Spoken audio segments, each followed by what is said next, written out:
نحمده ونصلي ونسلم على رسوله الكريم اما بعد فاعوذ بالله من الشيطان الرجيم بسم الله الرحمن الرحيم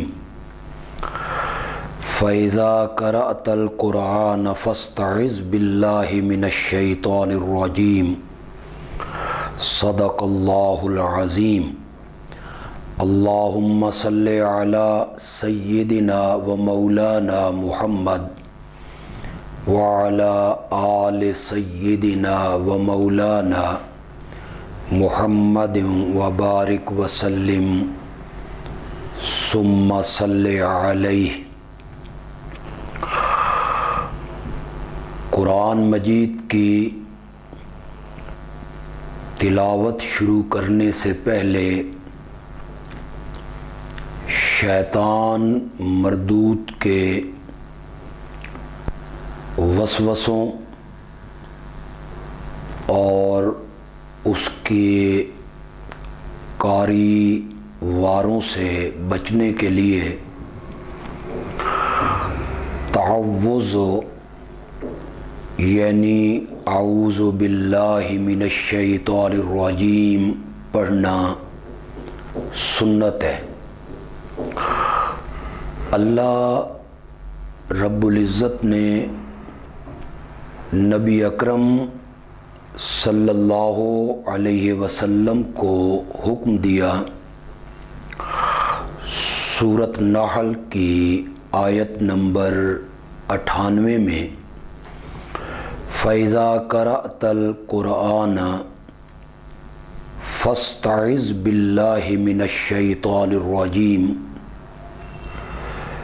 کہ جب آپ قرآن پڑھنے کا ارادہ کریں تو شیطان مردود سے اللہ کی پناہ طلب کر لیا کریں۔ حضرت سیدنا ابو سعید خدری رضی اللہ تعالی عنہ سے روایت ہے کہ نبی اکرم صلی اللہ علیہ وسلم قرآن پاک کی قراءت سے پہلے اعوذ باللہ من الشیطان الرجیم پڑھا کرتے تھے۔ یاد رکھیے مسلمان آدمی کے دشمن دو طرح کے ہیں۔ ایک دشمن وہ ہیں جو ظاہر میں انسان کو نظر آتے ہیں، یعنی کفار، مشرکین، ان کے خلاف مسلمان کو جہاد کا حکم دیا گیا ہے۔ اس جہاد میں اگر مسلمان غالب آ جائے، فتح نصیب ہو جائے تو وہ غازی کہلاتا ہے، اور اگر وہ مغلوب ہو جائے یا وہ شہید ہو جائے، مارا جائے، تو وہ شہادت کے ایک بہت بڑے مرتبے پر فائز ہو جاتا ہے۔ مسلمان کا دوسرا دشمن جو ہے وہ شیطان ہے۔ ارشاد ربانی ہے، اور یہ کئی جگہوں پہ ارشاد ہوا، ان الشیطان لکم عدو مبین، کہ یقیناً شیطان تمہارا کھلم کھلا دشمن ہے۔ مگر شیطان ایسا دشمن ہے جو نظر نہیں آتا، وہ چھپ کر وار کرتا ہے وسوسوں کے ذریعے، اس کے وار سے اگر مسلمان بچ جائے اور اس کے حملے سے اگر مسلمان محفوظ رہے تو پھر وہ جنت کی دائمی اور ابدی نعمتوں کا سزاوار ہوتا ہے۔ وہ نعمتیں اس کے مقدر میں لکھی جاتی ہیں، اور اگر مسلمان شیطان کے وسوسوں کے آگے اور اس کے وار کے آگے مغلوب ہو جائے اور شیطان اس پر غالب ہو جائے تو پھر یہ شخص لعنت کا مستحق ہوتا ہے اور اس کے لیے ابدی جہنم لکھی جاتی ہے۔ اس لیے اس کے وسوسوں سے اور اس کے وار سے بچنے کے لیے ہر نیک کام کرتے ہوئے اور خاص کر کے قرآن پاک کی تلاوت کرتے ہوئے اللہ کی پناہ طلب کرنی چاہیے اور پڑھ لینا چاہیے اعوذ باللہ من الشیطان الرجیم۔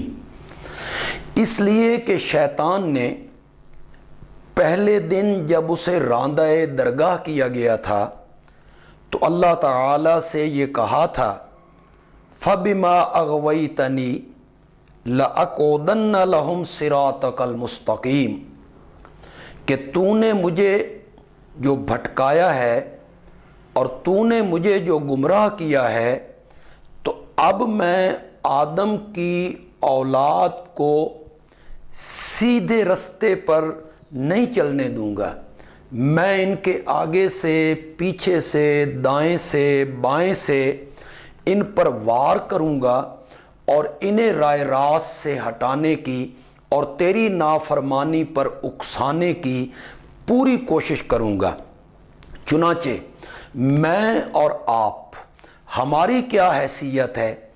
اس شیطان نے پہلا وار حضرت آدم علیہ السلام پر کیا اور وسوسوں کے ذریعے انہیں اس درخت کے پھل کھانے پر آمادہ کر لیا جس سے ان کے جسم کے کپڑے اتر گئے۔ پھر اس نے وار حضرت ابراہیم اور حضرت اسماعیل اور حضرت اسماعیل کی والدہ محترمہ حضرت ہاجرہ ان پر وار کیا۔ اس نے پھر سیدنا حضرت ایوب علیہ السلام پر وار کیا۔ تو جب پیغمبروں پر وار کرنے سے یہ باز نہیں آیا تو ہم جو نیکی کا کام کریں گے اور خاص کر کے ہم قرآن پڑھنے لگیں گے، اس کی تلاوت کرنے لگیں گے، اس کی قرات کرنے لگیں گے تو یہ وسوسے ڈالے گا، یہ وار کرے گا۔ اس لیے حکم دیا کہ قرآن کی تلاوت کرنے سے پہلے پڑھ لینا چاہیے اعوذ باللہ من الشیطان الرجیم۔ تعوذ کے بعد تسمیہ یعنی بسم اللہ الرحمن الرحیم پڑھنے کا حکم ہے۔ یہ بسم اللہ الرحمن الرحیم امان کا ذریعہ ہے، امان کا۔ چنانچہ آپ دیکھتے ہیں کہ پہلی وحی جو امام الانبیاء حضرت محمد الرسول اللہ صلی اللہ علیہ وسلم پہ نازل ہوئی، اس وحی کی ابتدا بھی بسم اللہ سے کی گئی۔ چنانچہ ارشاد ہوا اقرا بسم ربک الذی خلق، اے میرے نبی اپنے پروردگار کا نام لے کر پڑھو جس نے ساری کائنات کو پیدا کیا ہے۔ امام الانبیاء حضرت سیدنا محمد الرسول اللہ صلی اللہ علیہ وسلم کا ایک ارشاد گرامی ہے کل امر ذی بال لم یبدا ببسم اللہ فہو ابتر، ہر اہم کام، نیکی کا کام، اچھا کام جس کی ابتدا اللہ کے نام سے نہ کی جائے وہ ابتر ہے۔ حضرت سیدنا